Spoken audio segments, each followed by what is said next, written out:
au nom du Seigneur Jésus, et d'entendre parler des œuvres puissantes et glorieuses que tu as accomplies auparavant. Maintenant, nous nous tenons ici et nous nous attendons à toi.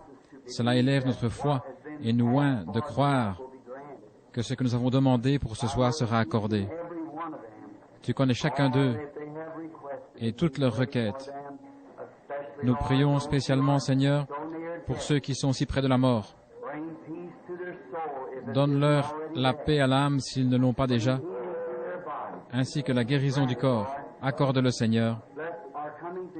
Bénis notre rassemblement. Nous te prions, Seigneur, lors de notre réunion de prière du mercredi soir. Nous nous sommes rassemblés sachant que là où 2 ou 3 sont réunis en ton nom, tu es au milieu d'eux. Et nous te demandons, Seigneur, de nous donner ta parole ce soir. Parle-nous, Seigneur, et ranime les fibres de notre cœur, afin que nous sachions nous discipliner en vue des temps glorieux à venir, car nous croyons que nous approchons de la venue du Seigneur. Nous te remercions pour ceux qui commencent à attacher du prix à la foi et qui savent ce que la foi signifie. Et le sachant, nous te remercions avec foi pour les réunions à venir. Tu vas faire quelque chose, Seigneur. Nous nous y attendons comme autrefois. Nous croyons que le temps est proche où tu ouvriras les écluses des cieux et répandras les promesses que Dieu a faites en ce dernier jour. Maintenant, nous te demandons, Seigneur, d'être avec toutes les nations, car nous avons appris aujourd'hui combien il y a des besoins partout. Exauce leurs requêtes, Seigneur. Nous prions aussi pour que la main puissante de Dieu agisse dans le monde entier, parmi ceux qui s'attendent à cette chose glorieuse. Pardonne-nous nos péchés. Châtie-nous, Seigneur, par ton esprit et par la parole, afin que nous puissions nous discipliner et devenir des serviteurs obéissants à la volonté de Dieu. Rappelons-nous et essayons de nous représenter ce que faisaient les premiers chrétiens. Quel genre d'hommes nous verrions si nous rencontrions ceux qui ont été en contact personnel avec toi. Comme leur visage devait rayonner de foi et de joie, comme leur vie doit avoir été la parole vivante de Dieu, ils étaient des lettres lues de tous les hommes, tandis qu'ils marchaient au milieu de la foule. Que Dieu nous l'accorde encore une fois, que nos vies te soient soumises à tel point que le Saint-Esprit manifeste sa vie à travers de nous et parle par nous, Seigneur. Puissions-nous nous souvenir, tandis que nous marchons dans la rue et que nous côtoyons le monde, que nous ne sommes pas censés être comme le monde. Alors, Seigneur, nous ferons un pas de côté, nous leur donnerons la place et la position qu'ils doivent occuper ici sur terre. Nous nous mettrons à la dernière place, sachant que nous sommes les délégués d'un autre monde. Nous avons un royaume qui va venir en puissance, Seigneur. Et notre grand roi viendra bientôt prendre le pouvoir sur tous les rois qui sont dans son domaine. Nous régnerons sur la terre et la dirigerons avec lui pendant 1000 ans, et nous serons avec lui pour toujours. Avec cela, l'Esprit, Seigneur, nous nous réjouissons maintenant en attendant la réponse à notre prière. Nous en tenons à notre confession que si nous avons fait, dit ou pensé quoi que ce soit de contraire à ta grande volonté, que le sang de Jésus-Christ nous purifie. Conduis-nous, Seigneur. Comme cette sœur disait ce soir au sujet de son mari qui est en route pour Chicago, conduis-les, Seigneur, dans une position telle que tu puisses les utiliser pour être des rayons de lumière, éclairant ceux qui tâtonnent dans les ténèbres de l'ignorance, ne connaissant pas notre Seigneur Jésus-Christ. Maintenant, nous te remettons cette réunion afin que, écoutant ta parole correctrice, nous sachions comment nous préparer pour cette heure glorieuse. Nous le demandons au nom de Jésus-Christ. Amen.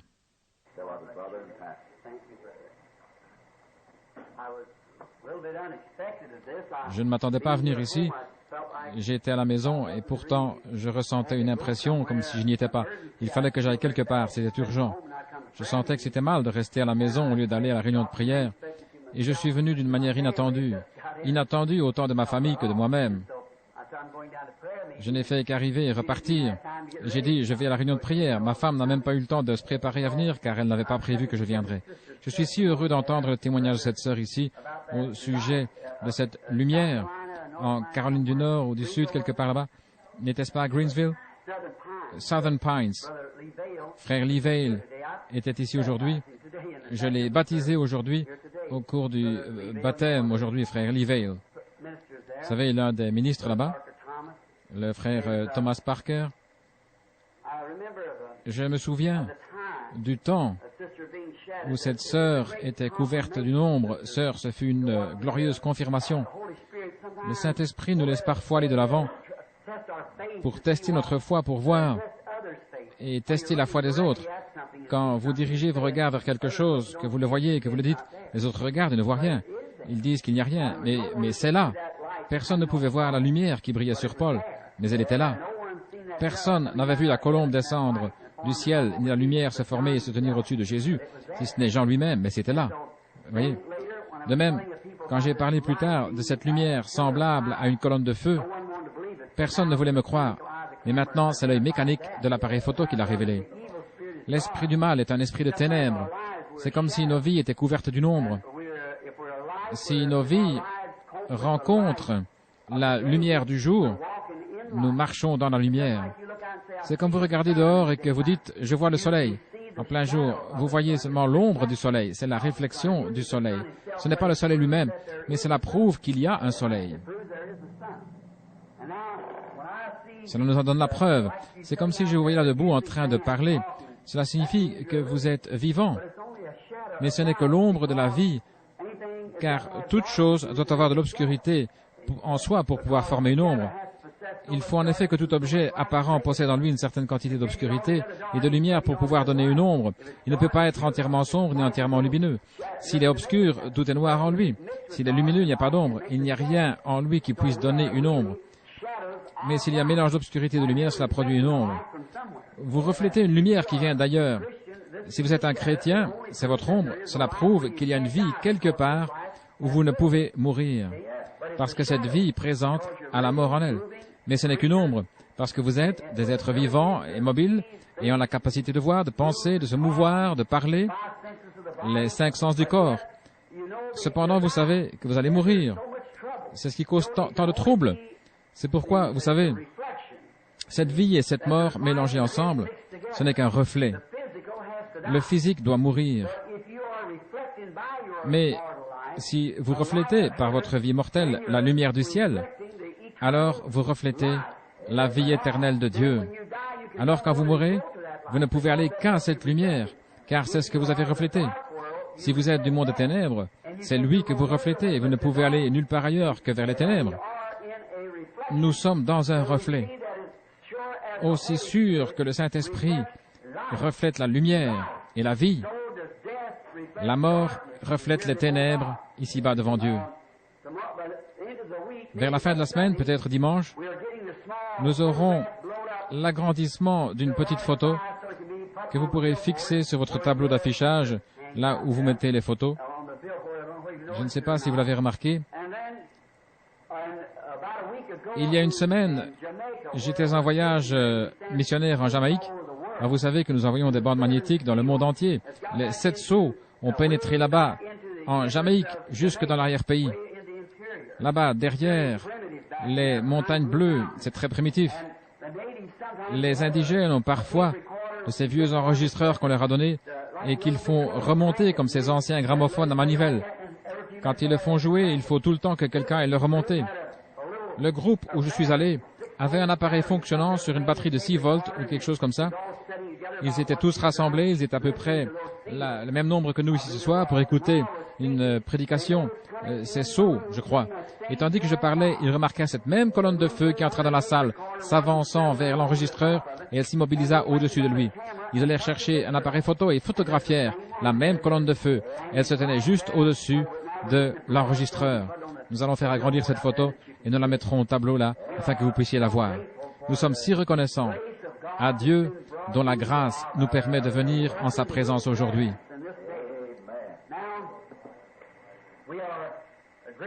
Nous sommes reconnaissants de bien des choses. Maintenant, je vais regarder si je trouve des notes ou quelque chose sur quoi parler. J'ai ici un carnet où je note des sujets de prédication. Si je puis en trouver un peut-être, que le Seigneur me donnera quelque chose à dire. pendant que nous prions. Nous nous réjouissons dans l'expectative pour dimanche. Je vous ai apporté bien des messages et dimanche dernier, je vous ai retenu longtemps sur ce sujet. Pourquoi cries-tu à moi?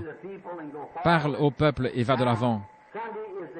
Dimanche, il y aura un service de guérison où nous prierons pour les malades. Quand nous approchons des malades, s'ils ne sont pas guéris quand nous prions pour eux, il doit y avoir une raison à cela.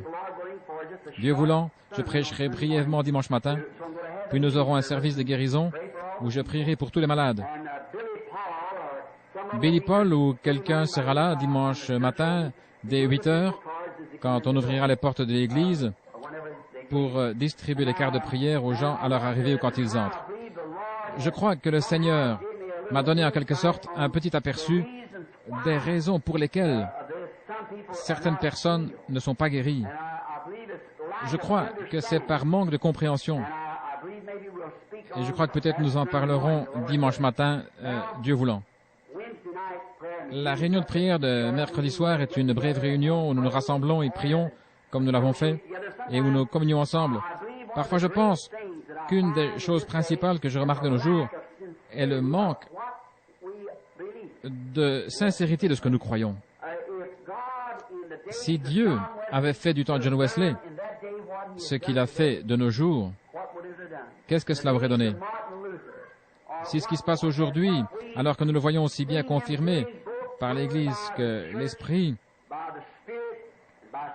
la science et toutes choses, si c'était passé du temps de Martin Luther ou des autres, c'est en train de s'accomplir.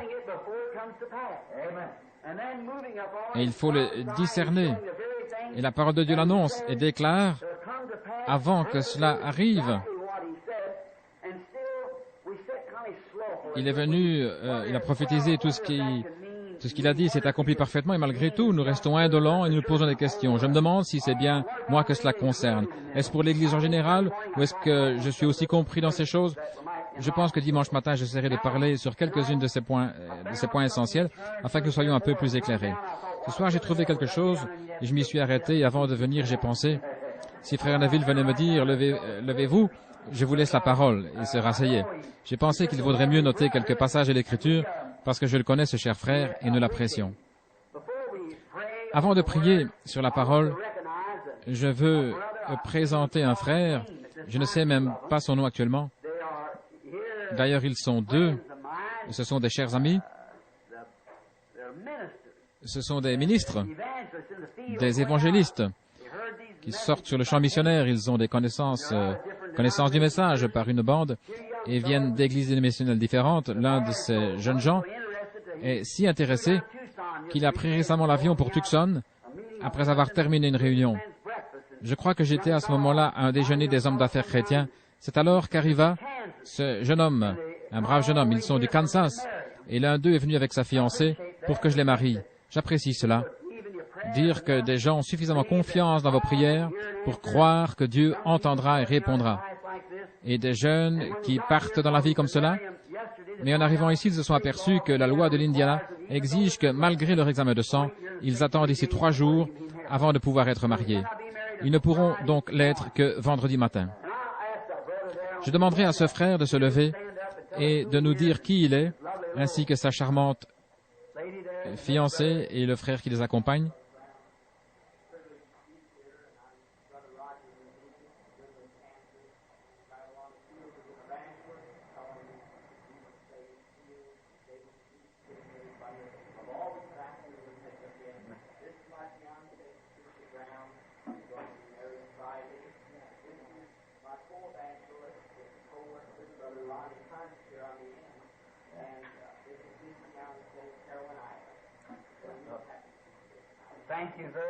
Merci beaucoup.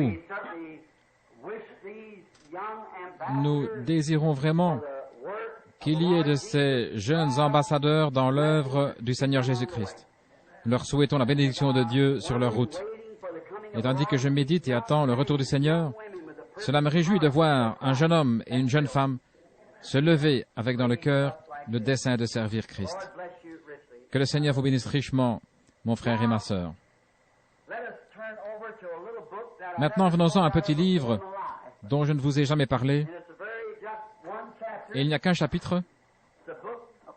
C'est le livre de Philémon. Je suis un petit peu irlandais. Et j'ai un appareil pour tenir mes dents du bas en place, ce qui fait que je n'arrive pas toujours à prononcer ces noms correctement. Parfois, c'est simplement à cause de mon manque d'instruction. Ainsi, Philémon, comme quelqu'un le dit là-bas, je crois que c'est la bonne prononciation. Maintenant, le premier verset, je n'en prendrai qu'un ou deux mots. Paul, un prisonnier de Jésus-Christ. Et c'est ce que je vais utiliser ce soir comme texte, Dieu voulant. Un prisonnier. On peut difficilement s'imaginer Paul se considérant comme un prisonnier. Lui, un homme libre par sa naissance, un homme rempli du Saint-Esprit. Cependant, il se dit prisonnier. En s'adressant aux Corinthiens, nous voyons qu'il dit Paul, apôtre de Jésus-Christ. Une autre fois, Paul, un serviteur de Jésus-Christ. Tout cela par la volonté de Dieu. Quand il parle à Timothée et aux autres. Ici, il écrit à Philémon, il dit Paul, un prisonnier de Jésus-Christ. Paul, un apôtre. J'aimerais prêcher un soir sur ce sujet. Paul, un serviteur. Prêcher là-dessus. Et puis Paul, un prisonnier. Mais ce soir, étant donné qu'il faudrait des heures pour approfondir un seul de ces sujets, je prendrai celui-ci, Paul, le prisonnier. Mon sujet sera un prisonnier. Maintenant, courbons nos têtes un instant. Seigneur Jésus, tout homme peut feuilleter la Bible, mais seul le Saint-Esprit peut l'interpréter selon la lumière qu'elle doit recevoir. Nous lui demandons de venir et de nous aider à comprendre ceux à qui ça a été adressé. Paul était un grand prophète puissant et pourtant il se dit prisonnier. Que le Saint-Esprit nous le révèle tandis que nous attendons à lui. Au nom de Jésus-Christ. Amen. Maintenant, je peux imaginer Paul, quand il écrivit cette lettre à Philémon, alors qu'il était assis dans la prison, là, dans le cachot de cette ville, un prisonnier. Et par sa position, il savait bien ce que signifiait ce mot. Il était entouré de barreaux. Il ne pouvait être libéré que si quelqu'un le laissait partir libre. Et il savait ce que ça voulait dire être prisonnier. Maintenant, je ne crois pas que l'apôtre voulait parler de son état présent, de son corps qui était enfermé là, dans cette prison. Je crois plutôt qu'il faisait allusion au fait que son être, son esprit, sa volonté, était prisonnier de Jésus-Christ. Nous sommes tous nés avec un libre arbitre qui nous permet de prendre les décisions que nous voulons. Dieu a fait cela car il devait placer chaque homme sur la même base. Sinon, en donnant le libre arbitre au premier homme, il l'aurait placé sur une mauvaise base. Voyez, ce soir, nous sommes exactement comme Adam et Ève. Il n'y a pas de différence. Le bien et le mal sont devant chacun de nous. La vie et la mort, nous pouvons choisir. C'est à vous de le faire. Voyez, c'est ainsi que firent Adam et Ève. Mais ils firent le mauvais choix.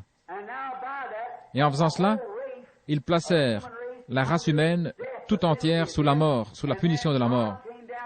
Mais Dieu est venu sous la forme d'un homme, a pris cette mort et payé la rançon de la mort, afin que ceux qui étaient sujets et qui voulaient être libres puissent l'être. Maintenant, s'il n'avait pas agi avec nous de la même façon qu'avec Adam et Ève, s'il nous avait attirés au travers de quelque chose en nous disant « Je vous sauverai, que vous le vouliez ou non », il aurait mis Adam et Ève sur une base fausse.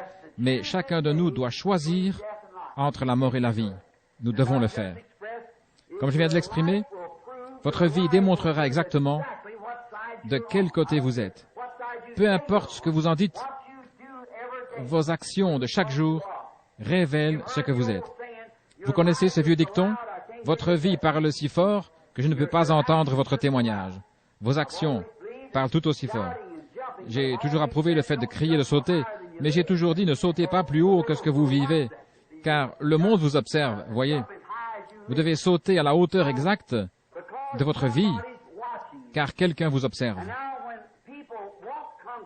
Quand les gens ne veulent pas aller à l'église, il y en a beaucoup qui veulent tout simplement pas y aller. Et certains, il y a des gens sincères, mais ils voient tant de corruption dans l'église qu'ils ne veulent rien avoir à faire avec cela. Et bien souvent, nous pouvons que leur donner raison. On ne peut guère les blâmer quand on voit comment se conduisent ces gens qui se disent chrétiens. La plus grande pierre d'achoppement placée devant le monde, ce sont des hommes et des femmes qui se prétendent chrétiens et qui vivent autrement que ce qu'ils proclament. C'est exactement vrai. Pour ce qui est de la déception qu'il y aura le jour du jugement, les pécheurs tels que trafiquants d'alcool, joueurs, adultères, ne seront pas étonnés d'entendre la sentence qui les enverra dans le feu qui ne s'éteint point. Ils ne seront pas surpris, contrairement à celui qui essaye de se cacher derrière une confession religieuse ou une autre. C'est celui-là qui sera déçu au jour du jugement. Celui qui se dit chrétien et qui vit autrement. Il vaudrait mieux pour lui n'avoir jamais fait de profession de foi. Il aurait mieux fait de s'éloigner plutôt que de s'engager sans que sa vie soit conforme, car la plus grande pierre d'achoppement est celui qui professe être un chrétien, mais qui vit autrement. Ne jugez jamais votre vie d'après la puissance que vous avez de faire des miracles, ni d'après votre connaissance de la parole. Mais regardez toujours en arrière et faites l'inventaire des fruits que porte votre vie actuellement. J'ai prêché là-dessus il y a quelque temps, lors d'une rencontre des hommes d'affaires chrétiens à Phoenix, dans l'Arizona. J'ai prêché sur la vie chrétienne reflétant Jésus. J'ai dit que je suis né au Kentucky, où c'était très primitif, spécialement à l'époque de mon enfance. Et le petit garçon que j'étais n'avait jamais connu de demeure semblable à celle que nous avons ici, où toutes ces belles dames doivent tout le temps se regarder dans les miroirs qu'il y a partout dans la maison pour réajuster leur coiffure ou autre chose. Nous n'avions qu'un petit miroir, juste un morceau de miroir fixé par un clou dehors contre un arbre où se trouvait le banc où nous faisions notre toilette. C'est là que mon père et ma mère se lavaient et se coiffaient en se servant de ce petit bout de miroir cloué à un arbre. Voilà le genre de logis que nous avions. Et si nous voulions nous regarder dans le miroir, nous les enfants, nous devions prendre une caisse et grimper sur le banc où l'on faisait sa toilette pour utiliser ce bout de miroir que j'avais ramassé moi-même dans une décharge publique. Et ce n'était pas là-bas au Kentucky, mais ici dans l'Indiana, à Utica Pike. Ce petit garçon que j'étais ne s'était en réalité jamais vu dans un miroir. Un jour, il vint rendre visite à sa grand-mère en ville. Celle-ci avait une maison dont une porte était entièrement recouverte par un grand miroir. Lorsque le petit garçon entra, en courant dans la pièce, il vit un autre petit garçon devant lui, et ce petit garçon courait. Il pensa donc qu'il devait s'arrêter pour voir ce que ferait l'autre. Et quand il s'arrêta, l'autre petit garçon fit de même. Il tourna la tête, l'autre garçon tourna la tête. Il se gratta la tête, l'autre gratta la sienne. Finalement, il s'approcha pour examiner la chose de plus près. Puis il se retourna. Sa mère et sa grand-mère l'observaient avec étonnement. Et il dit, « Maman, maman, c'est moi !» C'est pourquoi je dis, nous aussi, nous reflétons quelque chose. Notre vie se reflète. Maintenant, si nous avions vécu au temps de Noé, de quel côté aurions-nous été? De quel côté aurions-nous été au jour glorieux de Noé? De quel côté aurions-nous été au temps de Moïse?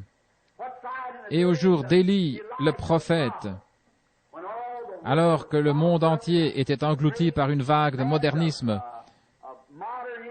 comme la Jézabel moderne, qui a entraîné tous les serviteurs du Seigneur dans un tourbillon, l'Église et les prêtres se prosternaient devant elle. Auriez-vous pris le parti de la popularité, ou vous seriez-vous tenu aux côtés d'Élie? Pour ce qui est du temps du Seigneur Jésus, pensons à ce personnage impopulaire et sans instruction selon le monde. On n'a jamais pu trouver d'école qu'il ait fréquentée, ni qu'il ait acquis d'expérience de séminaire. On le considérait comme un enfant illégitime. Et voici qu'il s'est mis en plus de prêcher un évangile contraire à tout leur enseignement. Il condamnait les prêtres et leurs organisations. Ces organisations décrétèrent que quiconque irait écouter ce soi-disant prophète serait exclu de la synagogue, ce qui était un péché mortel. Mais les gens devaient se rendre compte que la seule façon d'adorer était sous le sang de l'agneau. Ils devaient venir à ce sacrifice. Mais alors ils seraient rejetés du monde. Pourtant c'était glorieux. Mais ces hommes méprisèrent cela, bien que Jésus fût en parfait accord avec l'Écriture, mais non selon leur connaissance. De quel côté auriez-vous été? Votre vie actuelle reflète exactement ce que vous auriez fait alors, car vous êtes animé du même esprit. Si vous vous mettez d'un côté aujourd'hui, vous auriez fait pareil en ce temps-là, car l'esprit qui est en vous aujourd'hui est le même que celui qui était dans les gens d'autrefois. Vous voyez, le diable ne retire jamais son esprit, il passe simplement d'un homme à un autre. Dieu ne reprend pas non plus son esprit, il passe de l'un à l'autre. Ainsi, le même esprit qui était sur Élie descendit sur Élisée, puis le même esprit passa sur Jean-Baptiste, et ainsi de suite. Le Saint-Esprit qui était sur Christ descendit sur ses disciples, et ainsi de suite. Il est toujours sur son peuple. Vous voyez, Dieu ne retire jamais son esprit. Il ne nous reste qu'à faire un choix. Et je ne crois pas que Paul regrettait quoi que ce soit et voulait dire qu'il se plaignait d'être prisonnier. Il disait cela pour lui quand le Saint-Esprit lui mit la plume à la main pour écrire cela. Peut-être que c'était uniquement pour nous donner notre sujet de ce soir que Paul fit cela. Parce que c'est scripturaire et que scripturaire veut dire éternel. Je crois que si Paul s'adresse à son frère du fond de cette misérable prison en lui disant qu'il était un prisonnier de Jésus-Christ, c'est aussi parce qu'il pouvait bien se représenter ce que cela signifiait en regardant simplement autour de lui. Il était en prison. Mais ce n'est pas de cela qu'il écrivait en écrivant à ce serviteur de Christ qui exerçait un ministère avec lui. Il voulait dire qu'il était prisonnier de la parole de Jésus-Christ, parce que Jésus-Christ est la parole. Paul avait été un grand érudit en son temps. Il avait eu de grandes ambitions.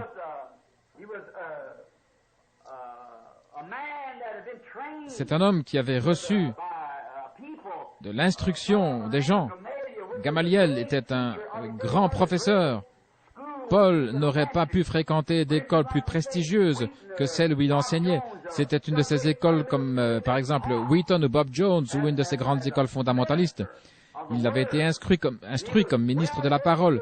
Paul était un jeune homme instruit, bien élevé et intelligent. Il avait peut-être la grande ambition de devenir un jour sacrificateur ou souverain sacrificateur de son peuple. Il avait de l'ambition. Et pour atteindre ce but élevé, il avait été formé. Il avait consacré toute sa vie, peut-être depuis l'âge de 8 ou 10 ans, jusqu'à 30 ou 35, où il termina ses études et reçut ses diplômes. Il était en bons termes avec tout le clergé, même avec le souverain sacrificateur de Jérusalem.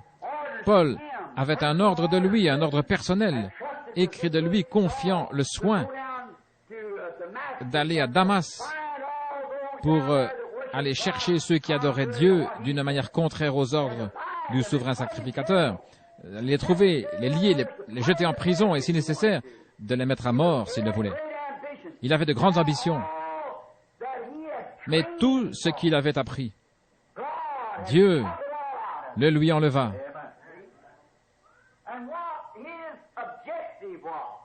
Ses objectifs, l'argent que son père avait dépensé pour lui, l'ambition de son père et de sa mère, tout lui fut retiré parce que Dieu avait quelque chose d'autre en vue.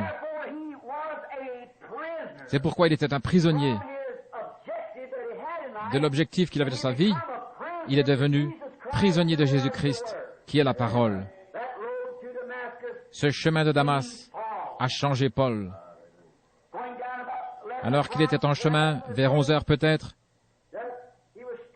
il fut jeté à terre et il entendit une voix qui disait « Saul, Saul, pourquoi me persécutes-tu » Il regarda et lui étant juif, il sut que la colonne de feu qu'il voyait était le Seigneur qui avait conduit les enfants d'Israël parce qu'il savait ce qu'elle était.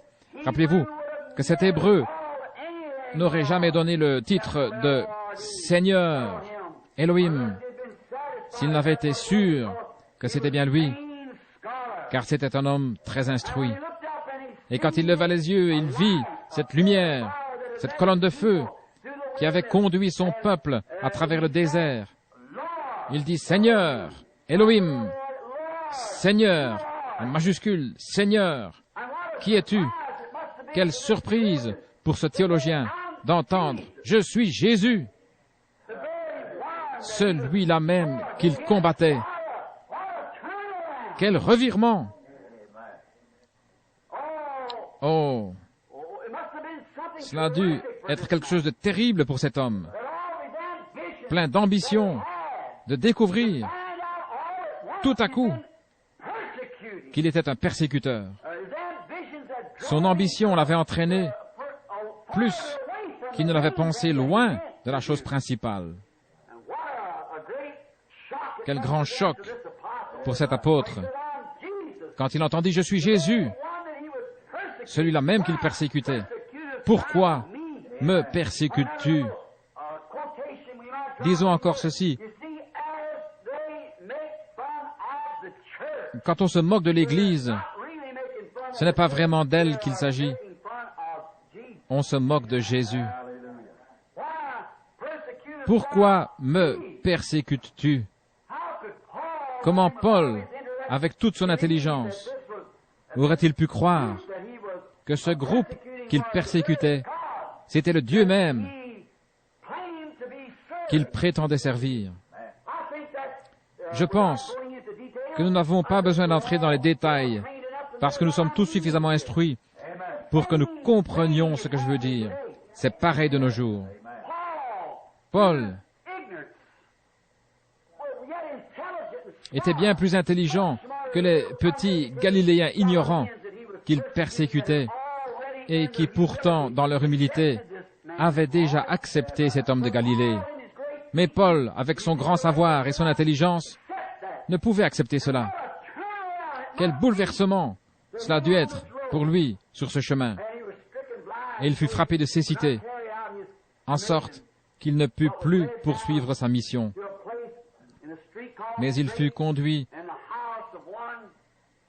chez un nommé Judas dans une rue appelée la droite. Alors le prophète Ananias, qui avait été informé dans une vision, vint vers Paul et lui dit « Frère Saul, le Seigneur qui t'est apparu sur le chemin m'a envoyé afin que je t'impose les mains pour que tu recouvres la vue et que tu sois rempli du Saint-Esprit. » Vous voyez ce qui s'est passé. Qu'est-ce que ça a dû être pour Paul? Tout ce qu'il avait appris à faire était renversé. Ainsi, toute son instruction avait été réduite à zéro. Maintenant, il savait qu'il avait fait une expérience. Voilà une autre bonne leçon pour nous. L'expérience en soi ne suffit pas. Cela doit être une expérience en accord avec la parole du Seigneur.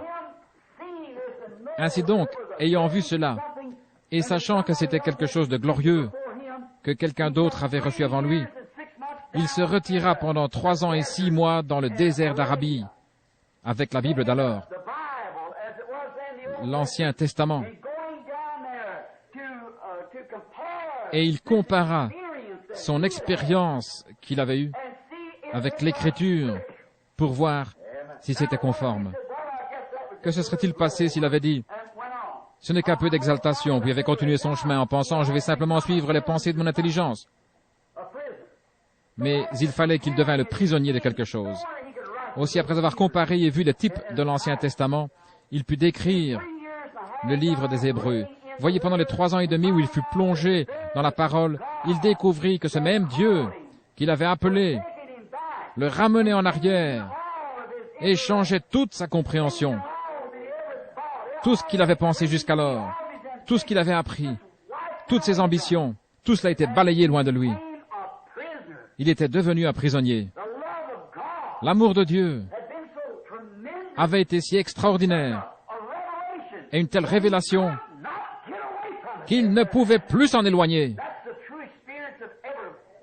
C'est l'expérience véritable que fait tout vrai croyant qui rencontre Dieu. Vous entrez en contact avec quelque chose de si glorieux que vous en devenez prisonnier à l'exclusion de toute autre chose.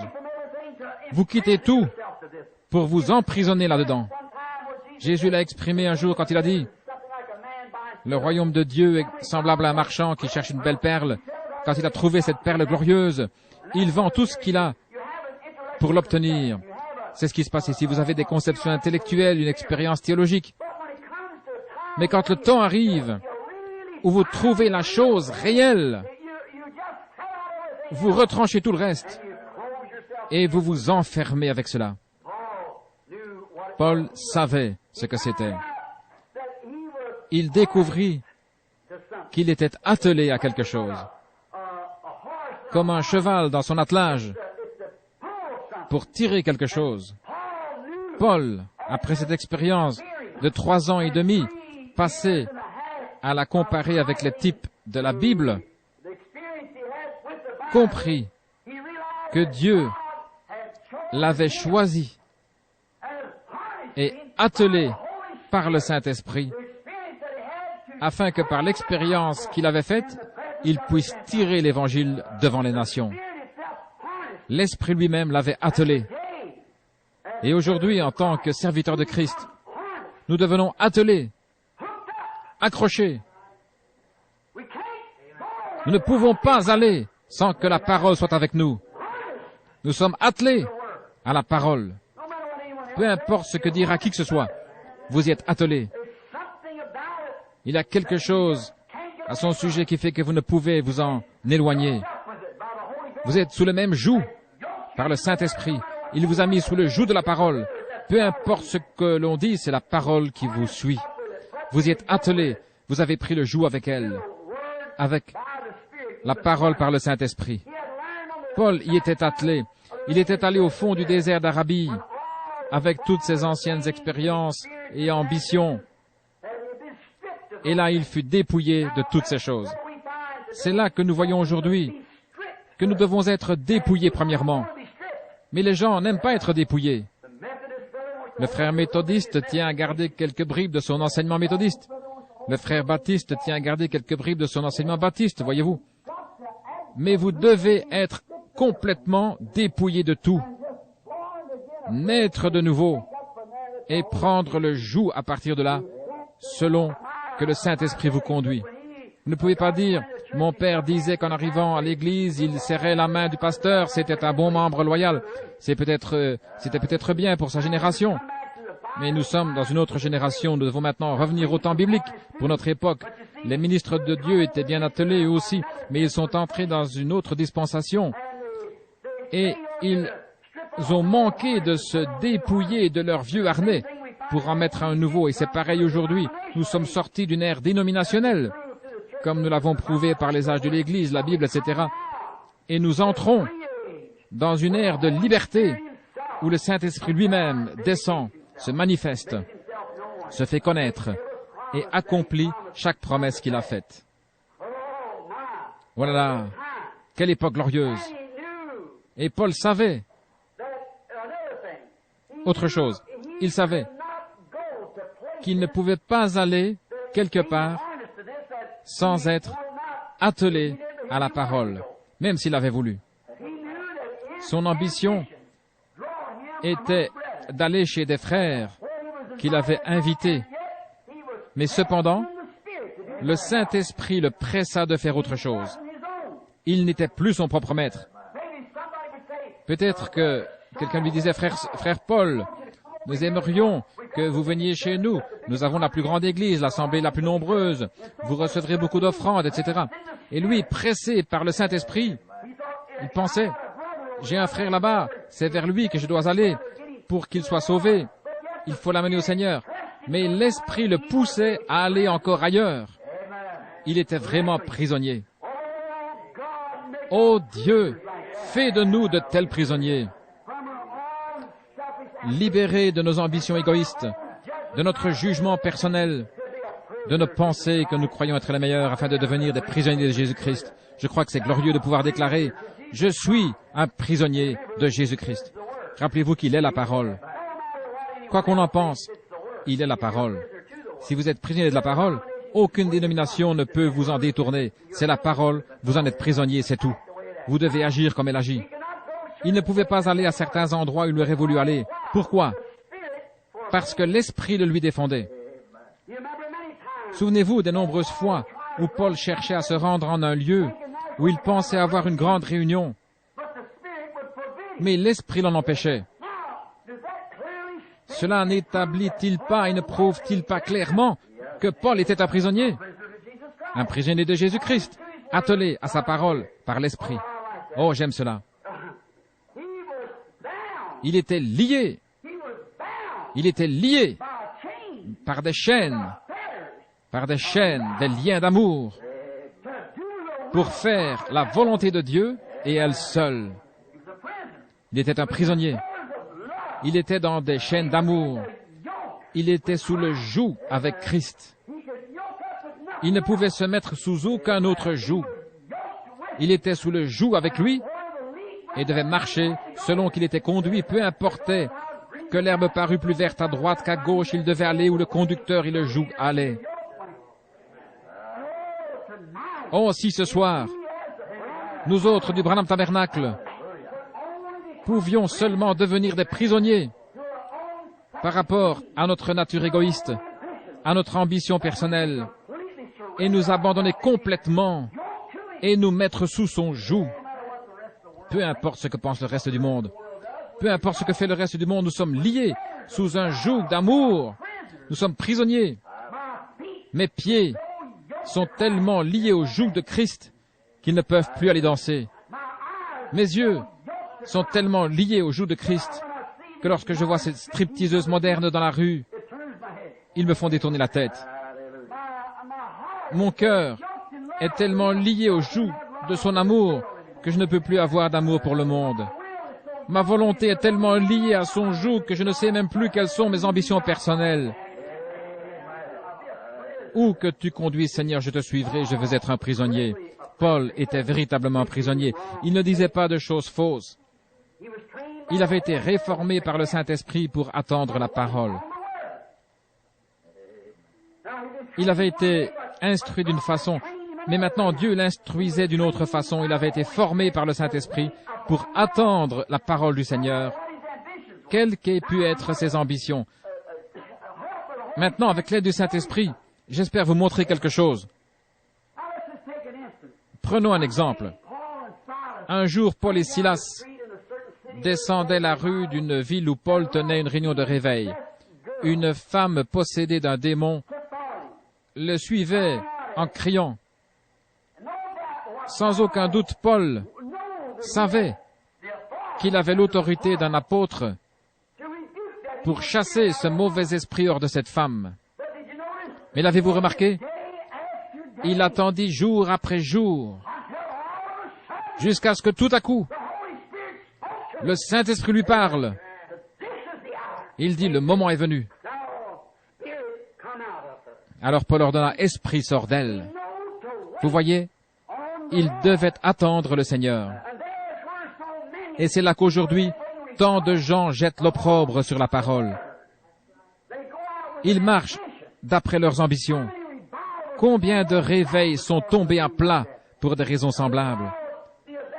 Tout cela parce que l'évangéliste n'attend pas de connaître la volonté du Seigneur. Quelqu'un dit, viens ici, et il vient immédiatement, parce que l'association dit, va. Et le Saint-Esprit aurait dit autre chose. Mais l'ambition de l'homme de devenir surveillant pour tout l'État, ancien, évêque ou quelque chose de semblable, le pousse. Tu dois aller. Pourtant, il sait qu'il pourrait faire mieux que cela. Le Saint-Esprit dit, va là-bas. Mais vous voyez, il liait au joug de son organisation. Il est un prisonnier de son organisation. Mais s'il est lié au joug de Christ, alors il est conduit par le Saint-Esprit. Il est sous un joug, il est prisonnier. Pour lui, quoi que disent les autres, cela ne fait aucune différence. Autrement, ce serait un airain qui résonne et une cymbale qui retentit. Mais lui n'entend que la voix de Dieu, et il ne parle que lorsqu'elle parle. Autrement, il ne dit rien. On dit au frère Jones, frère Roberts, ou un de ces grands hommes qu'il y a aujourd'hui dans le pays, comme Tommy Hicks, Oral Roberts, ou le frère Tommy Osborne, l'un de ces grands évangélistes.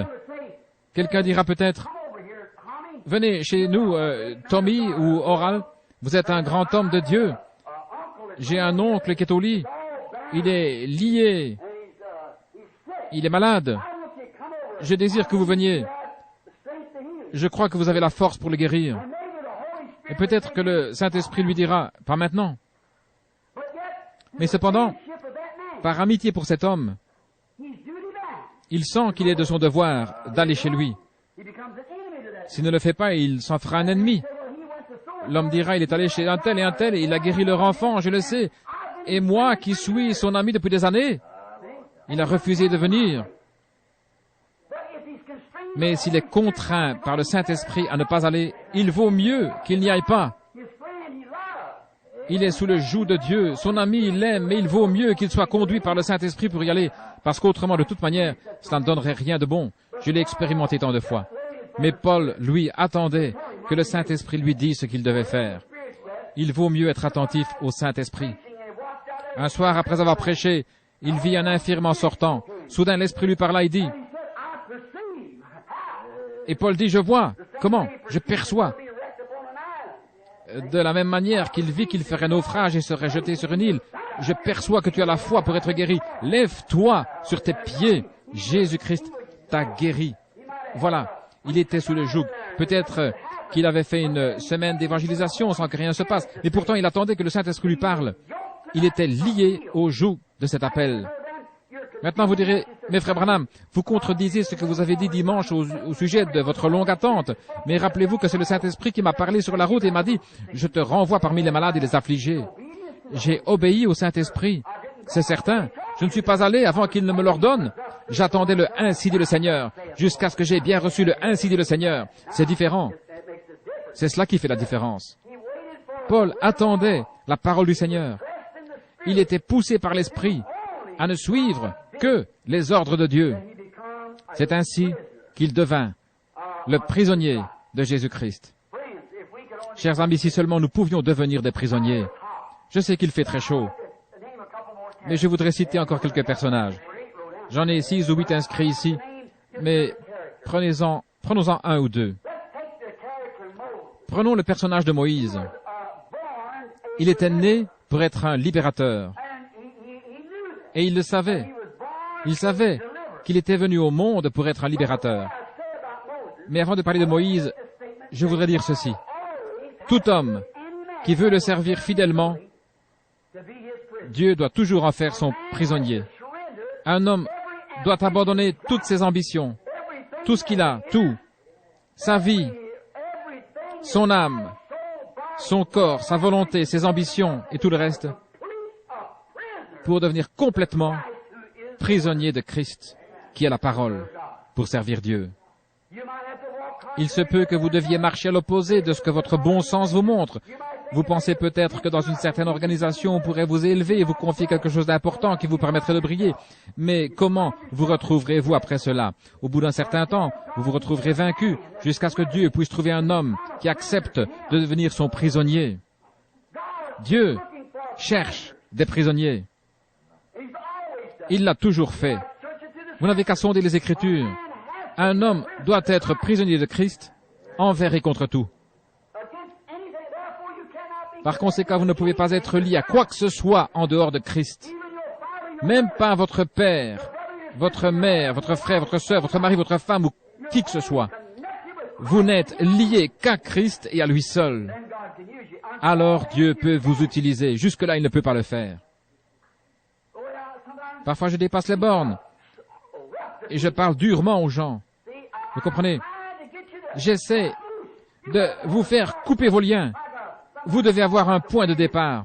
C'est comme lorsque je parle aux femmes qui se coupent les cheveux et qui portent des vêtements indécents tout en faisant profession d'être chrétiennes. Vous direz, ce ne sont que de petites choses, mais il faut bien commencer quelque part. C'est pourquoi commencez par l'ABC. Coupez les liens de l'apparence mondaine et devenez prisonnière de Jésus-Christ. Puis vous continuez à couper les liens partout jusqu'à ce que les dernières chaînes tombent. Alors vous êtes un prisonnier. Vous êtes sous son emprise. Alors vous êtes en son pouvoir. Moïse savait qu'il était né pour être un libérateur. Il le savait. Avez-vous remarqué quelle était son ambition? Il le savait parce que sa mère le lui avait dit pendant qu'elle jouait son rôle de nourrice. Il n'y a pas de doute que quand ce petit bébé Moïse naquit, sa mère lui dit, « Tu sais, Moïse, ton papa, Amram et moi avons prié sans cesse. Nous avons vu en lisant la parole qu'il était temps que vienne un libérateur. Et nous avons prié, Seigneur, Dieu, nous aimerions voir ce libérateur. Une nuit dans une vision, le Seigneur nous a annoncé ta naissance, que tu serais un libérateur. Et nous n'avons pas craint l'ordre du roi. Nous n'avons pas tenu compte de ce qu'il a dit. Nous savions que tu étais né pour être un libérateur. Nous savions, Moïse, que nous ne pouvions pas t'élever convenablement. Rappelez-vous qu'ils avaient séjourné 400 ans en Égypte. Et nous voulions que tu reçoives l'éducation et l'instruction appropriée. Aussi, t'ai-je mis dans une petite arche que j'ai lancée sur le Nil. Je me suis efforcé de faire en sorte que le courant t'emporte à travers joncs et roseaux loin d'ici, juste devant le palais de Pharaon, à l'endroit où la fille de Pharaon va se baigner. Je savais qu'il te faudrait une nourrice. En ce temps-là, on n'avait pas de biberon comme aujourd'hui, et il fallait une nourrice. Aussi ai-je envoyé Myriam là-bas pour leur dire qu'elle savait où trouver une nourrice. Elle vint me chercher. Maintenant, Moïse, mon chéri, tu as 16 ans et tu vas être le fils de Pharaon. Mais un jour, tu seras le libérateur qui conduira le peuple hors d'ici. L'ambition de Moïse commence à accroître. J'étudierai, maman, j'étudierai tout ce que je pourrai. C'est tout ce que je vais faire. Je vais travailler dur pour devenir militaire. Et je saurai comment faire sortir le peuple d'ici. Je serai un grand général, un évêque. J'apprendrai tout cela. Et je les ferai sortir. Je vais décrocher mes diplômes. J'y arriverai. Comme le père Chiniki. Avez-vous lu son livre? Bien, il voulait convertir tous les protestants. Mais il en devint lui-même. Ce grand prêtre de jadis, le père Chiniki, vous devriez vous procurer son livre et le lire. On l'appelle père alors que c'est frère Chiniki qu'il faudrait dire. Nous ne disons père à aucun homme. Il se mit à lire la Bible afin de pouvoir réfuter la religion protestante, mais il perdit la bataille. Je pense qu'après qu'il se soit mis à lire la Bible, le Saint-Esprit s'empara de lui. Il reçut le Saint-Esprit, puis devint l'un d'entre eux. Remarquez ceci.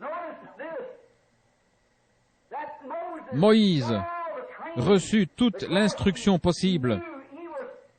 Il était tellement intelligent, instruit et intellectuel qu'il n'y avait personne comme lui. Il pouvait même enseigner les Égyptiens. Il pouvait enseigner leurs psychologues. Il pouvait enseigner l'art de la guerre à leurs généraux. C'était un grand homme. Et le peuple craignait Moïse à cause de sa grandeur. Oh, quelle érudition! Il était comme un archevêque, voire un pape. C'était un très grand homme et un homme puissant. Il savait dans quel but il était né et s'y était préparé dans la grande ambition de le réaliser. C'est comme à présent, je ne dis pas que l'on n'est pas instruit dans ces écoles. Ici, dans l'Ouest, ils vont construire une école de théologie de 150 millions de dollars. Une école pentecôtiste de théologie. Une école de 150 millions de dollars. Pour moi, cela devrait servir à envoyer davantage de missionnaires dans les champs de mission. Mais que font-ils quand ils sortent de ces écoles? Que sont-ils? Une bande de rikis. Exactement. Et voilà comment ils sortent de leurs écoles. C'est tout ce qui en reste. Ils suivent tous la même ligne. Que voyons-nous qui arriva avec Moïse et tout son savoir? Et aujourd'hui, avec toute cette formation, ils font de grands évêques et autres avec de grandes ambitions. Et que faisons-nous? Nos ambitions deviennent à peu près semblables à celles de Moïse. Mais Dieu, avant de pouvoir prendre cet homme dans sa main, dut le dépouiller de toutes ses ambitions, le dépouiller de tout son savoir. Moïse sortit pour délivrer, mais il tue un Égyptien. Et en ce faisant, il s'aperçut qu'il était dans l'erreur. Il ne pouvait pas faire cela. Ce n'était pas la bonne manière. Dieu dut l'emmener au désert, dans un lieu désert, inhabité. L'avez-vous remarqué, c'est assez étrange, comment Dieu emmène au désert ceux pour lesquels il a un message. Il emmena Paul au désert pour l'enseigner, pour le former et lui montrer la signification de toutes ces grandes visions. Paul alla au désert. Il alla dans un certain désert et y demeura jusqu'à ce que Dieu lui eût révélé complètement ce qu'il devait faire. En son temps, Dieu envoya Moïse au désert pendant 40 ans et le dépouilla de toute sa théologie et de toutes ses ambitions. Oh, quel temps ce fut pour lui quand il regarda en arrière et se rendit compte de son échec. Et comme nous devrions faire la même chose ce soir, quand nous considérons nos ambitions. Pensez aux campagnes de guérison et voyez si le Seigneur n'a rien fait il y a quelques années pour rétablir la guérison des malades et tout le reste. Mais parce que les gens ne venaient plus dans leurs organisations, ils durent prendre des guérisseurs. Et qu'avons-nous fait? Considérons cette chose un instant. Nous avons fait la même chose que Moïse. Nous nous sommes efforcés de fabriquer une sorte de miracle. J'ai flairé une maladie, j'ai du sang sur la main. Nous fabriquons des miracles. Voyez? Et qu'en résulte-t-il? Cela créa de telles tensions chez certains hommes qu'ils craquèrent et finirent dans l'ivrognerie et la névrose. Leurs pensées s'étaient complètement détournées de l'objectif de la Pentecôte pour faire une organisation et des choses semblables. Voyez ce que nous avons fait. Nous avons tué un Égyptien. Et rien de plus, c'est vrai. Nous avons essayé, peiné, payé. Nous avons passé de longues nuits en réunion de prière, au point de n'avoir plus de voix. Tout cela pour essayer de fabriquer quelque chose, de gonfler le moteur ou quelque chose ainsi. Et nous avons découvert que c'était un échec complet. Nous avons besoin de retourner au désert. C'est vrai, parfaitement. Des conventions et des luttes. Pourquoi ne pas renoncer? C'est ce que nous devrions faire. Revenir en arrière et renoncer. Nous avons fait la même chose que Moïse. Cela n'a rien donné de bon. Au bout de 40 ans, il s'est retrouvé prisonnier de la parole de Dieu. Qu'avons-nous?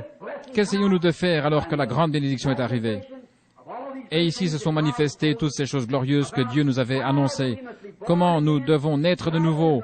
Comment nous devons recevoir le Saint-Esprit? Nous devons être baptisés au nom du Seigneur Jésus-Christ et tout le reste. Voyez, les gens, au lieu de s'en tenir à la parole, d'y être attelés, qu'ont-ils fait? Ils se sont lancés dans leur propre théorie dénominationnelle qui était déjà une faillite et ont essayé de fabriquer quelque chose qui est l'apparence de la vérité. Oh, il vaut mieux que je m'arrête ici. Je suis sûr que vous avez assez de sagesse pour comprendre ce que je veux dire. Mais regardez ce que cela a fait. Réfléchissez-y. Qu'avons-nous maintenant, si ce n'est une nation pleine de gens organisés qui renient les Écritures de Dieu, qui disent que la vie du Saint-Esprit n'est que de la télépathie mentale, qui refusent l'accès à leurs églises, à ceux-là qui ne permettent pas de mentionner un seul mot au sujet de la semence du serpent, de la sécurité éternelle, de tout ce que le Saint-Esprit a révélé et prouvé comme étant la parole. J'ai lancé défi sur défi pour que l'on vienne me prouver que ce que je dis est faux. Mais qu'est-ce qu'il possède? Le reste des gens ne possède rien de plus que Luther avait reçu, vous voyez.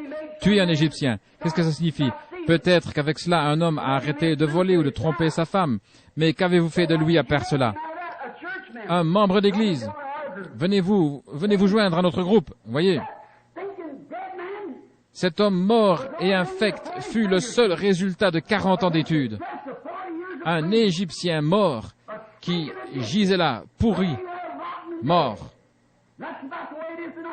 C'est à peu près la même chose aujourd'hui. La seule chose qui reste de ce soi-disant réveil qui a franchi les océans est une poignée de membres d'Église pourrissants qui ne savent pas plus sur Dieu qu'un Hottentot sur les merveilles de l'Égypte. C'est vrai, mais cela leur parlerait de la parole de Dieu et ils disent « Je ne crois pas cela. » Peu importe ce qu'ils disent, je n'y crois pas. C'est une chose affreuse à relever après toute la peine que nous sommes donnée, les luttes et tout le reste.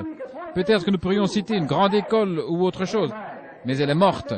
Nous pourrions citer une organisation, mais elle est morte, elle est infecte. C'est comme les choses dont nous sommes sortis. Mais le chien, retourné à ce qu'il avait vomi, et la truie s'est vautré dans le bourbier. Un seul Égyptien mort. Moïse savait sans aucun doute qu'il avait été appelé pour délivrer le peuple. As-tu perdu le sentiment et l'intérêt pour le peuple? Bien sûr que non. Alors, pourquoi ne fais-tu pas ton œuvre? Pourquoi n'essaies-tu pas? Pourquoi ne vas-tu pas avec les autres?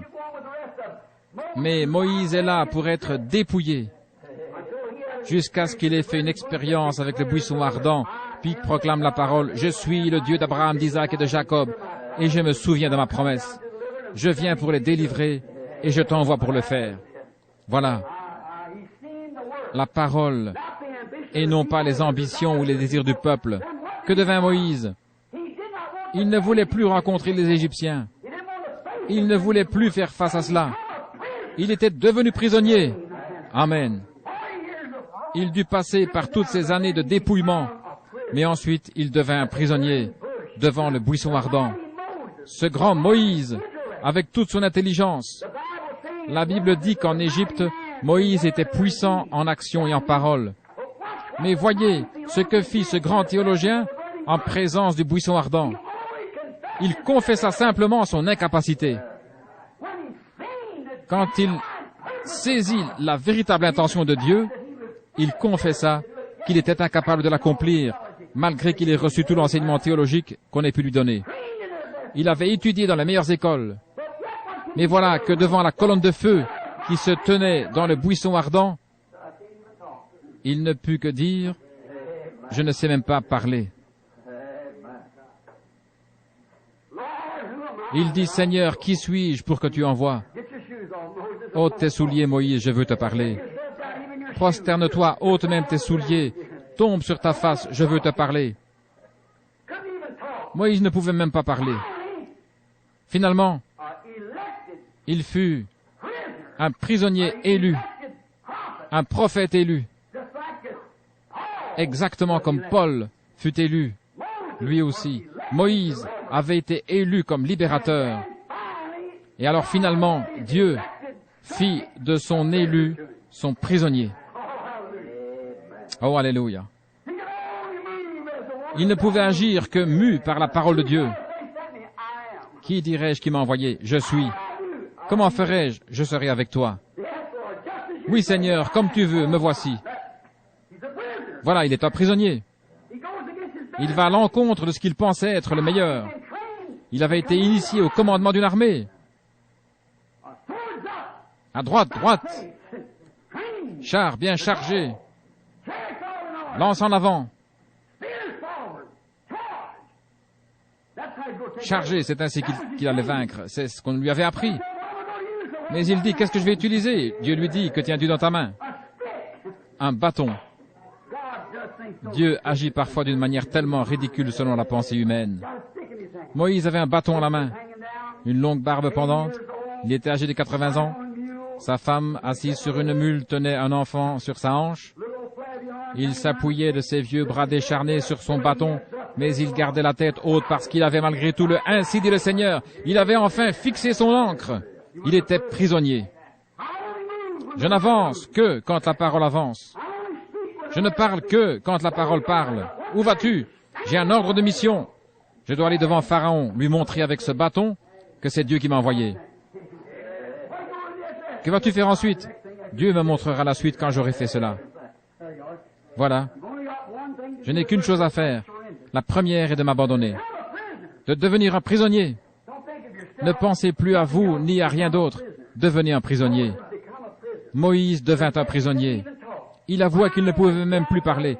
Finalement, Dieu l'avait bien en main, au point qu'il ne pouvait avancer sans que Dieu le pousse. Dieu lui donna la parole.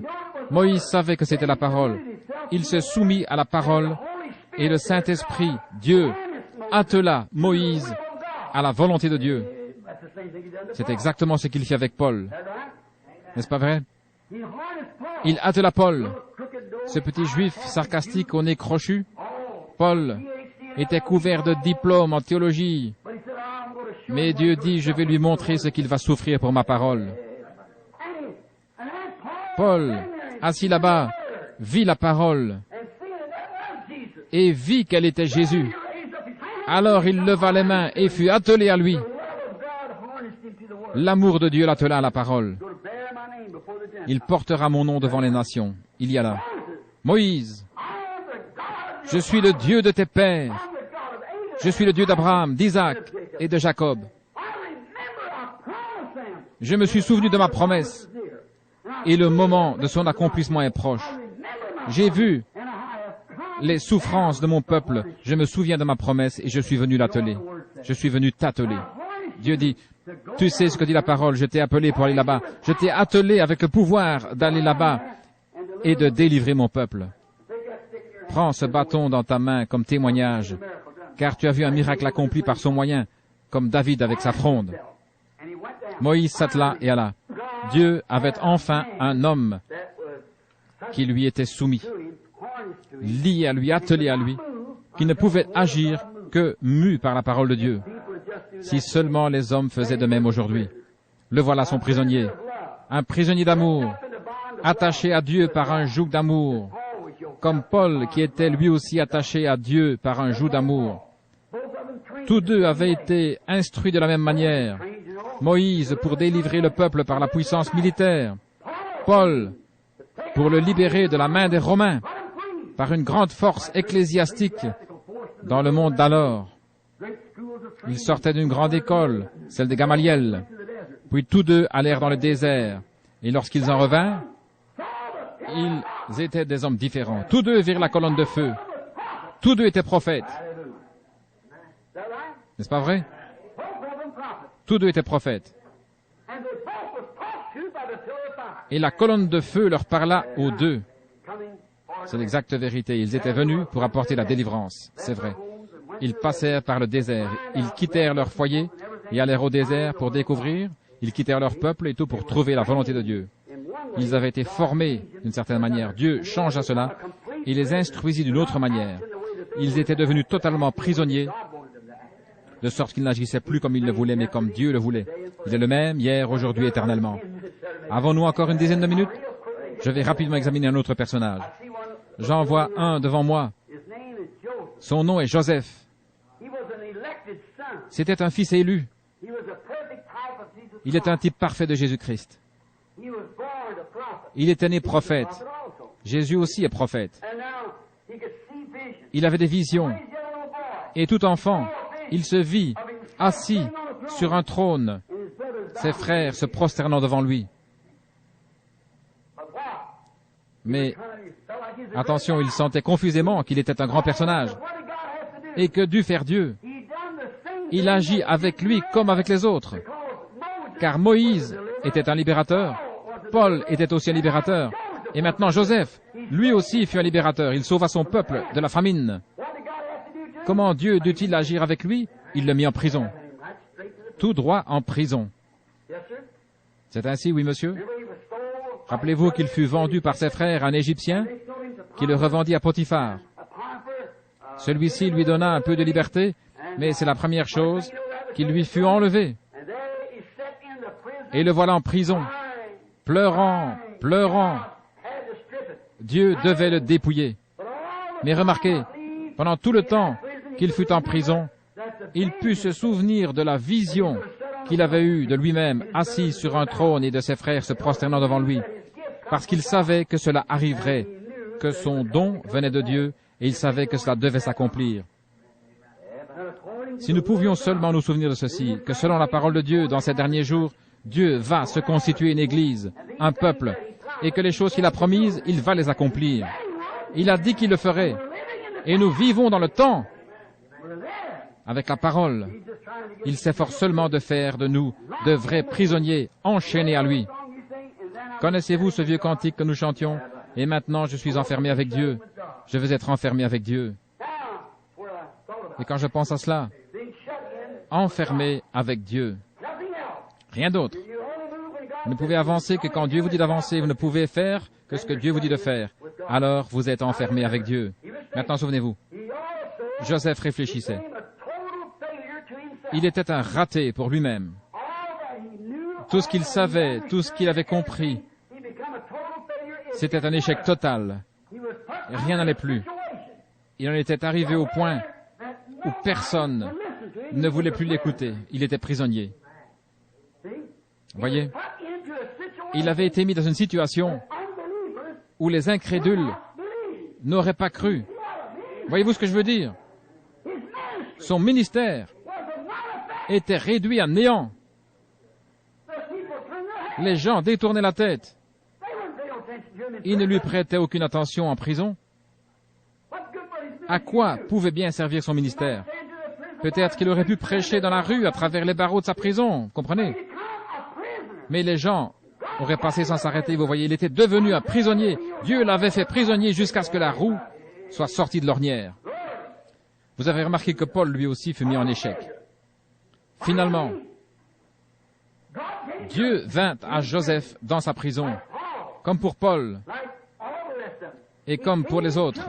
Il vint vers lui et utilisa le don qu'il lui avait fait pour le faire sortir de là. C'est exact, il le fit sortir de prison. Aussitôt que Dieu l'eut fait sortir de prison, il reçut la puissance par le roi, son roi. Il fut changé et s'assit à côté de celui auquel il était soumis. À sa sortie de prison, il reçut une puissance telle que tout ce qu'il disait devait s'accomplir. Amen. Un prisonnier qui se rappelle toujours qu'il est né dans un certain but. Il était né pour se tenir aux côtés d'un roi et tous devaient fléchir le genou devant lui. Sa vision le lui avait montré. Amen. Mais avant que sa vision puisse s'accomplir complètement, il fallait qu'il devint prisonnier. Amen. Alors il devint un chef. Et quand il sortit de prison et devint prisonnier de la parole de Dieu, au point de ne pouvoir dire que les paroles que Dieu mettait dans sa bouche, alors Dieu put agir à travers lui. Remarquez que Moïse avait tout pouvoir sur la prison de Pharaon. Si tu dis à cette montagne, ôte-toi de là. Il avait tout pouvoir sur la prison de Pharaon. Qu'il soit diacre, prêtre, représentant de l'État ou quoi que ce soit. Si Moïse disait « Je te lie », ils étaient liés. Un point, c'est tout. Il pouvait le faire par un simple ordre de sa bouche et selon son bon plaisir. Amen, gloire à Dieu.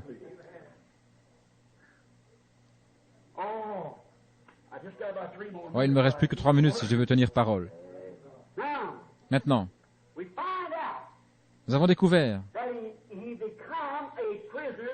qu'il est devenu un prisonnier de Dieu, comme Paul et Moïse.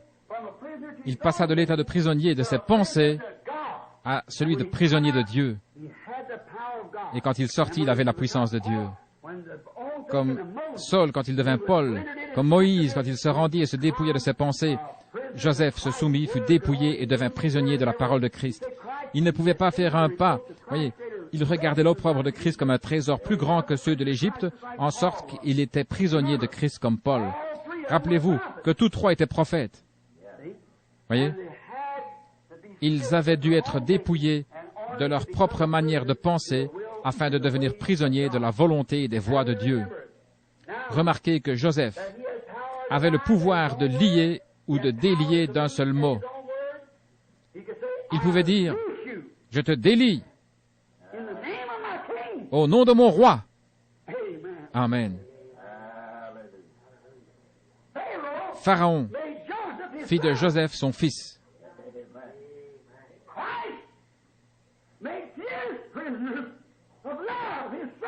Christ fait de ses fils des prisonniers d'amour et il leur donne la puissance, la même que la sienne. Saint Jean 14, 12. Celui qui croit en moi, voyez, fera aussi les œuvres que j'ai faites et il en fera de plus grandes. Maintenant, le prisonnier de l'amour de Christ est revêtu de puissance par son roi qui est Christ. Amen. Je vous le dis en vérité, si quelqu'un dit à ces montagnes, ôte-toi de là et jette-toi dans la mer, et s'il ne doute point en son cœur, mais croit que ce qu'il a dit arrive, il le verra s'accomplir. Si vous demeurez en moi et que ma parole demeure en vous, si vous êtes liés à moi, parce que lui et la parole sont un, au commencement était la parole était avec Dieu, et la parole a été faite chair et l'habitait parmi nous. Jésus-Christ est le même, hier, aujourd'hui, éternellement. Si vous demeurez en moi, et que mes paroles demeurent en vous, demandez ce que vous voudrez, ou dites ce que vous voudrez, et cela vous sera accordé. Il avait la puissance. Remarquez qu'avant sa libération, Joseph fut conduit dehors et rasé. Il fallait encore raser plusieurs choses avant qu'il puisse rencontrer son roi. Oh, quelquefois Dieu conduit son peuple dehors et rase quelques-unes de ses volontés propres. Il lui montre qu'il ne peut pas faire ce qu'il veut. Vous voyez ce que je veux dire? Il n'a pas la liberté de faire ce qu'il veut. Avant de recevoir les pleins pouvoirs et d'être esclaves d'amour de Christ, ils doivent d'abord être rasés et ensuite présentés. Parfois Dieu les emmène au désert pour les raser. Puis, il les fait sortir, les oins, pour accomplir le dessein auquel il les a destinés. Comprenez-vous ce que je veux dire? Frères, nous sommes au temps de la fin. Rappelez-vous ce qu'il a fait toutes les autres fois. Il a toujours dû prendre l'homme et en faire son prisonnier, lui faire abandonner ce qui venait de lui. Il devait abandonner tout ce qu'il savait, oublier toute son instruction, tout de manière à connaître la volonté de Dieu et à suivre Dieu. L'homme ne peut pas suivre ses propres voies et Dieu en même temps. Ces deux choses sont trop contraires l'une à l'autre. Vous ne pouvez aller en même temps à l'est et l'ouest. Vous ne pouvez en même temps aller à droite et à gauche. Vous ne pouvez faire à la fois ce qui est juste et ce qui est faux. Vous ne pouvez suivre Dieu et un homme en même temps, certainement pas. Ou vous suivez Dieu, ou vous suivez l'homme. Ainsi donc, si vous suivez Dieu et que vous êtes soumis à Dieu, alors vous devenez le prisonnier de ce Dieu, de cette parole, de cette volonté. Quoi que quelqu'un d'autre dise, vous êtes prisonnier de cela. Écoutez, car nous sommes à la fin des temps. Et je voudrais dire ceci avec crainte et respect, pendant que s'écoulent les dernières minutes, à mon avis. Regardez, ce que Dieu veut faire selon mon opinion, et ce qu'il fera dans ces derniers jours, c'est trouver un outil pour la moisson. Il doit trouver un outil pour battre le grain. Tout fermier, quand il va faire la moisson, doit avoir un outil. C'est certain. Il doit avoir une faucille aiguisée ou quelque chose, un instrument pour battre le grain. Et la moisson est mûre. Oh Dieu, prends-moi dans tes mains. Fais de nous des esclaves de ton amour. Utilise-nous comme des outils sur cette terre de péché, terre maudite sur laquelle nous vivons aujourd'hui comme des instruments destinés à lui manifester que Jésus est le même hier, aujourd'hui, éternellement. En ce qui me concerne, ô Dieu, fais de moi un prisonnier. Même si tous mes frères me rejettent, même si tous mes amis me rejettent, je veux être un prisonnier de Jésus-Christ et de sa parole, afin d'être attelé à sa parole par le Saint-Esprit, pour voir le Saint-Esprit confirmer la parole de Dieu par les choses mêmes qu'il a dit qui seraient faites. Je veux être un prisonnier de Jésus-Christ. Prions.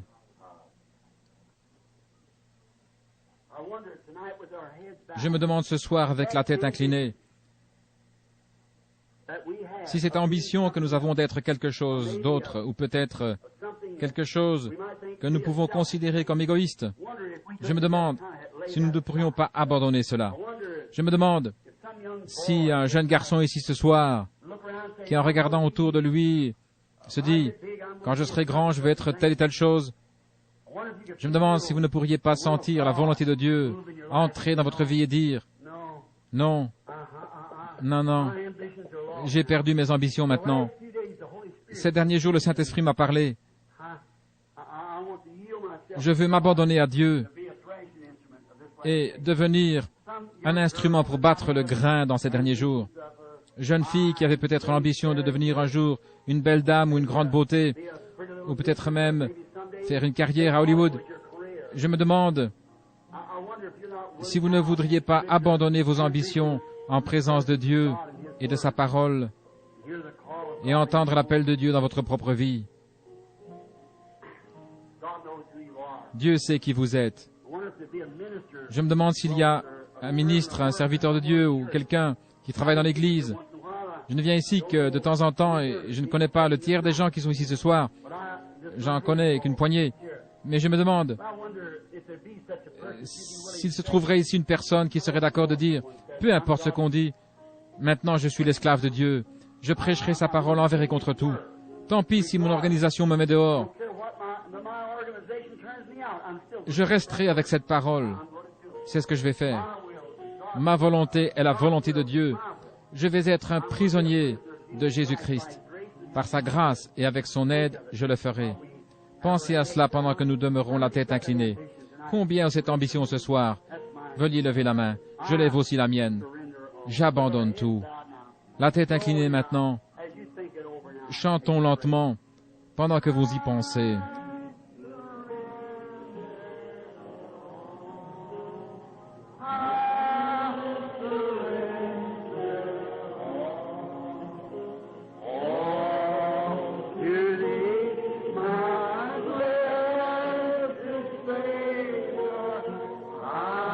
Tout à toi, mon Sauveur béni, j'abandonne tout.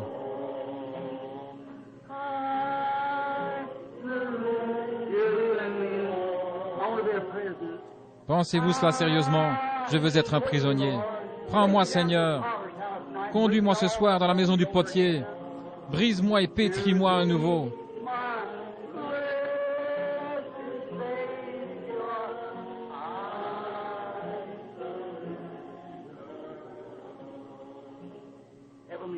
Père céleste, tandis que le cantique continue, je trouve plus profitable de cesser de chanter et de te parler un petit moment. Pendant que les gens pensent, j'abandonne tout. Père, puissions-nous le faire comme si c'était notre dernière occasion. Venons avec sincérité. Venons à la table du Seigneur avec des vêtements lavés, des âmes lavées, des volontés lavées, des ambitions lavées, pour nous abandonner et laisser Dieu prendre sa parole et nous lier ensemble sous son joug avec lui, avec la parole de Dieu, et que le Saint-Esprit s'empare de nous maintenant, tandis que nous sentons le joug se resserrer autour de notre cœur à partir de ce soir. Je te prends au mot. Maintenant, ne pensez plus vos propres pensées. Pensez mes pensées. Pensez ma volonté. Je vous conduirai. Mon Dieu, fait que ce soit l'expérience de chacun de nous. Ces jeunes, mariés femmes, ainsi que quelques autres qui sont fiancés. Il y a des hommes plus âgés ici qui sont des prédicateurs. Ils sont déjà sur la route. Seigneur, voici frère Neville et moi, qui sommes déjà montés bien haut sur l'échelle. Nos jours sont comptés maintenant. Nos pas sont devenus plus prudents qu'autrefois. Nous regardons où nous marchons. Notre pied n'est plus si sûr qu'autrefois, physiquement parlant. Mais Seigneur, alors que nous voyons cette vie tirer à sa fin, nous nous rendons compte que personne n'a une marche sûre si tu ne le tiens par la main. Maintenant, Seigneur, prends-nous, veux-tu, prends notre cœur et notre volonté dans ta main, et que ce soir, nous devenions des prisonniers de la parole, des prisonniers de Christ. Que nous puissions vivre ici une vie pieuse. Puissent ces femmes, ces jeunes femmes, ces jeunes gens, ces garçons et ces filles abandonner leur vie, Seigneur, et que leurs ambitions deviennent l'ambition de servir Jésus-Christ. Puissions-nous devenir prisonniers de sa grâce et de sa volonté divine. Exauce-le, Seigneur. C'est tout ce que je sais faire, Seigneur. Ce sont de pauvres paroles maladroites, et je compte sur toi pour les mettre à leur place. Il fait si chaud ici. Les gens voudraient écouter, mais il fait vraiment chaud. et beaucoup doivent rentrer chez eux pour partir au travail de bonne heure. Mais puisse cette semence pénétrer dans leur cœur des prisonniers. Rentrez à la maison et dites à votre épouse, avant de vous mettre à prier cet après-midi ou ce soir, en vous agenouillant près du lit, échangez un regard et dites, « Chérie, que penses-tu de ce que nous avons entendu ce soir? Sommes-nous vraiment devenus prisonniers de Christ et de sa volonté, ou agissons-nous toujours selon notre propre volonté? » Puissent les jeunes hommes et les jeunes femmes, partout, spécialement ceux qui ont entendu le message de ce soir, se poser la même question. Est-ce que je désire devenir un prisonnier, abandonner ma propre vie? Celui qui voudra sauver sa vie la perdra. Mais celui qui la perdra à cause de moi la trouvera. Père, nous savons ce que cela signifie devenir ton prisonnier. Délie-nous de nos ambitions personnelles et de nos désirs personnels pour découvrir les tiens. Accorde-le, Seigneur, nous aurons alors la vie éternelle. La seule chose que je puisse faire est de tout mettre entre tes mains et que cela fructifie et produise de glorieux outils pour la moisson du dernier jour. Que des hommes et des femmes, des garçons et des filles s'abandonnent à l'entière volonté de Dieu et deviennent des prisonniers de Jésus-Christ dans son amour. Qu'ils soient liés dans les liens de l'amour divin en Christ. C'est en son nom que nous le demandons.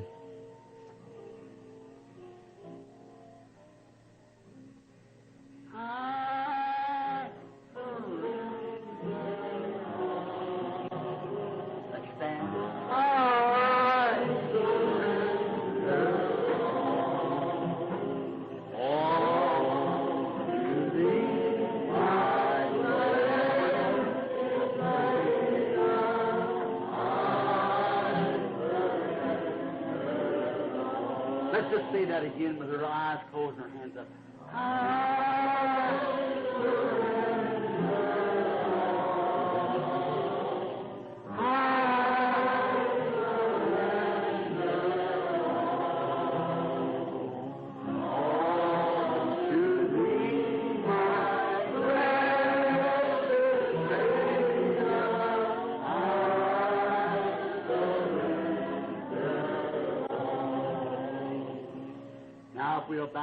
Maintenant, courbons la tête et avant de chanter le cantique final, prends le nom de Jésus avec toi. Je vais demander à ce frère ici, j'ai oublié son nom, la sœur qui a été guérie a rendu témoignage au sujet de cette vision de ténèbres qui était venue sur elle. Et rappelez-vous qu'en se retournant, elle a vu que c'est sa foi qui a fait cela. Le voile avait disparu. Voulez-vous clore cette réunion de la prière, frère, et demander la bénédiction de Dieu sur nous?